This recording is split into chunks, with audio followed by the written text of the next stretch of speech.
Magandang araw po sa inyong lahat. Nandito po tayo ngayon at ating kapanayamin ang isa nating kandidato, isa nating kababayan na kandidato para sa ngayong nalalapit na eleksyon.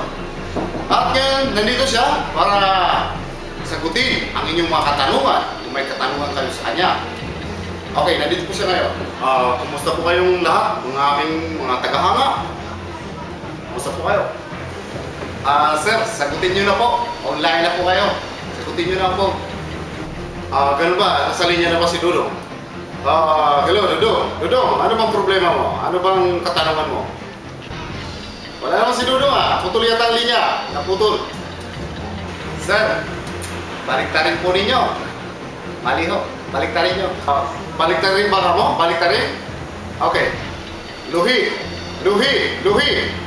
Wala naman sir, baliktarin po ninyo ang unit ng phone.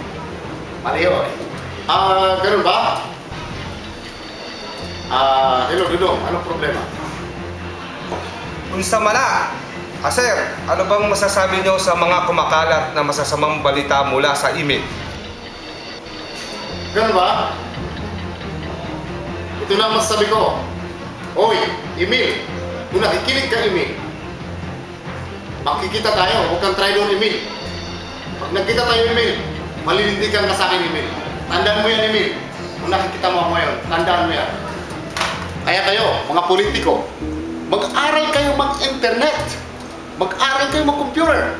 Para huwag kayong niluloko ng inyong mga sekretarya at ng inyong mga advisor. Mapasaway kayo.